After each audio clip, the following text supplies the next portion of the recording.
Oh my, Magnum Opus 1.0 approaching. On this 5-part Top X, I will share the 50 best games I've played, and explain why you should also play them eventually. As these are only games I've played, for most, heavily, this isn't a fitting best 50 games of all time, so your favorite games may just be ones I haven't played yet.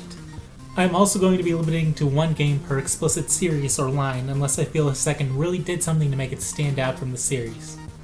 And compilations and remakes are fair game if I consider them on par or better than the games in their original release. This will keep my favorite long-running series from filling the list. Let's start with 50 to 41, or what I would consider B+ games.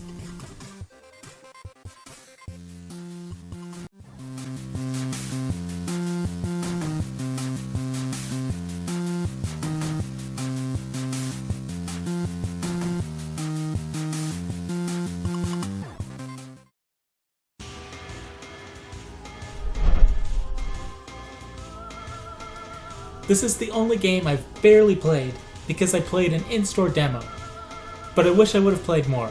Unfortunately, once I had a Dreamcast, GameStop was doing away with selling legacy games, and when I set out to track down used copies of Marvel vs. Capcom, Marvel vs. Capcom 2, and Power Stone, I found only one of the three. With a dead Dreamcast, this may be a game I'm fated to never play. Power Stone was a wacky 4-player fighting game that is hard to describe besides Soul Calibur meets Smash Brothers meets complete insanity.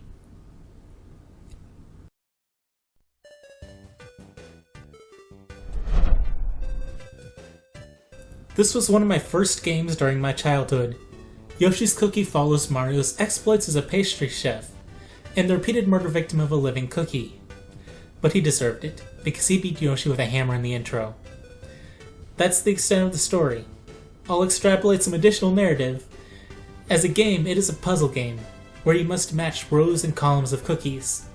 Chef Mario does this by moving levers that loop your pile of cookies by one, while incoming enemy cookies move in from the right and above to add to your pile of cookies. If your pile gets too big, the enemy oven will have nowhere to send cookies and the bakery will burn down. If Mario can clear all the cookies in his pile, he finishes work for the day and gets paid. If he scores enough combos, he can even encounter the elusive Yoshi Cookie in the waves of enemy cookies, which can be used to stand in for any cookie in your pile. At the end of the game, there is even a secret second quest, where Mario moves from pastries to cooking enemies from Super Mario Bros. There's even a multiplayer mode with fun attacks you can do, such as covering your opponent's view, brainwashing them, or shuffling their cookies so they can get an easy match. Not all of them were good.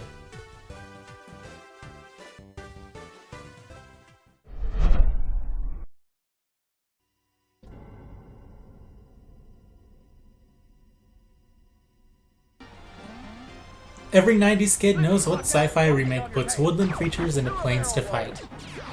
With a solid multiplayer battle mode in addition to a 3D arcade shooter single player, littered with cheesy, meme-tastic one-liners, and this game is something everybody should play through at least once, and then shoot their friends down. At worst, it's a pretty time waster. At best, it is a great arcade shooter with one of the best multiplayer components in any game. Eat your heart out, Mario Kart. That was hyperbole. Okay, I'll admit it. You did good, Fox. Oh no, sir. We prefer doing things our own way.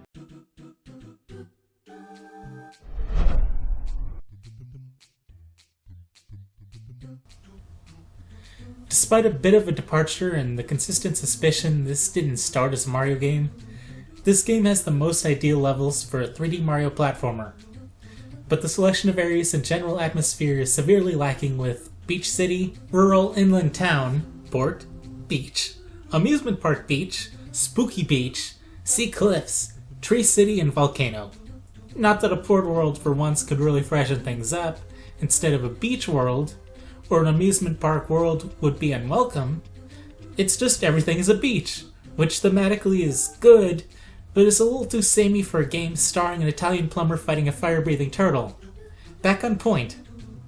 The way the worlds are built is easily the most consistently good level design in a 3D Mario platformer. The way it looks is just visual fluff. Most of the worlds in this game are open with many ways to reach the same point. With some good jumping skills, the game is one massive romp where you often have a destination and you have to find your way to the destination without a defined path, and instead of a few extremely linear paths, the game had bonus areas that felt like a 2D Mario side-scroller in 3D.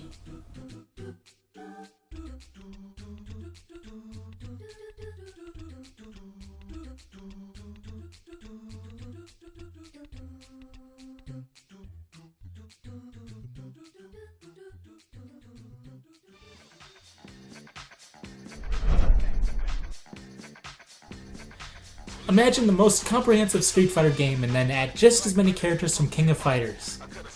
All of the core Street Fighters of the time are here, plus more again. Few games have as many total fighters or a color customization mode. It's a good multiplayer game to blow some time with, and the ability to freely focus how buff or nerf each character on your relay team is a great addition if you want Akuma, M-Bison, and Geese. Yes, the game includes a guy named Geese. It may sound strange, but the best part may have been that I had no idea who half the roster was.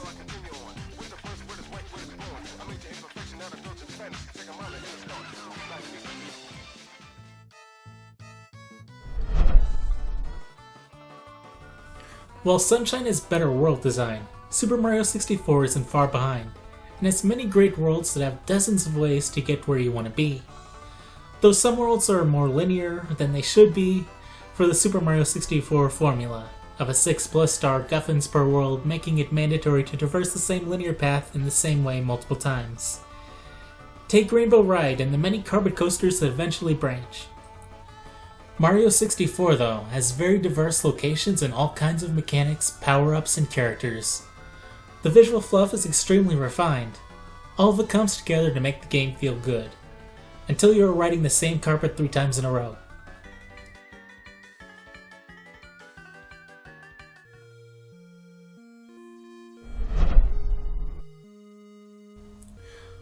Welcome to one of the earliest open-world games. That's why it is one of my favorite Zelda games.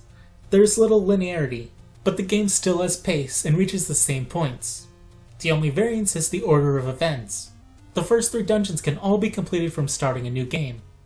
The 4th requires you to get the 3rd item, and all of the dungeons after the 4th require the 4th dungeon item. This means first-time players won't be able to start with the 8th dungeon and feel overwhelmed, but a skilled player could start with the 3rd and 4th and move on to the harder 6th, 7th, and 8th before tackling the first 2. Or if you were me, you could start with the 3rd, go to the 1st, then the 4th, and 5th, and then the 2nd. Or you could start out and get the powerful sword and shield before tackling any dungeons. The freedom is yours.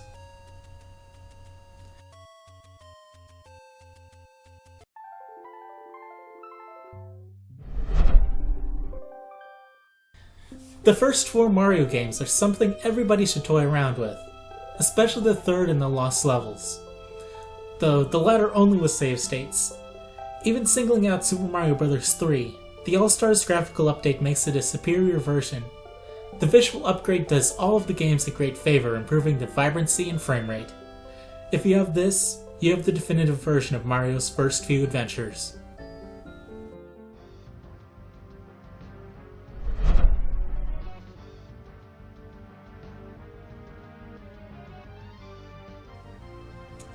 I may be slightly biased because this was my first Fire Emblem, but I still have enjoyed it more than most other Fire Emblems. Twin sibling protagonist? Sounds awesome. A strong promoted early unit that becomes outclassed, but never worthless? I like that. Post-game dungeons and recruitable zombie bosses? Bring it on! Respawning enemies you can farm so the learning curve isn't as steep for newcomers? Great planning. The branching storyline adds extra replay value.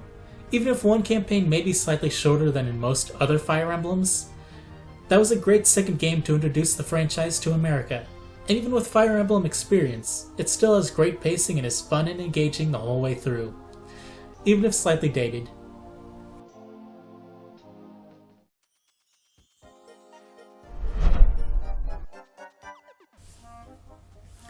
If you've looked back in my early videos, you'd know I'm a Picross nerd, and that filming myself is weird as hell to me. I love logic puzzles, and Pushmo happens to be a logic puzzle game. Crash Mode became a little too complex for its own good, but Pushmo consistently threw clever logic and spatial puzzles at you that are actually improved by the 3D effect. Furthermore, the game had the rewind ability so you could reverse any sloppy mistakes or jumps. You know I don't want to have to redo the entire puzzle because I mess up toward the end. With the addition of a stage builder, the game continues to receive new puzzles as long as people continue making them. Next time, we continue to 40 to 31, so be watching. How about an episode question while you wait? I talked about both Super Mario 64 and Super Mario Sunshine. Which do you think is more important? How fun it is to traverse a stage, or the atmosphere of the stage? For flashcards, I'll show you some footage from 40 to 31, and maybe add a card when it is released. And how about something different where I randomly plug videos by other people who make interesting points that may be of interest if you enjoyed this video. I didn't say anything about Super Mario Galaxy, so how about a video that explains most of my feelings about the game? Maybe you enjoy user-created stages, then you can look at these.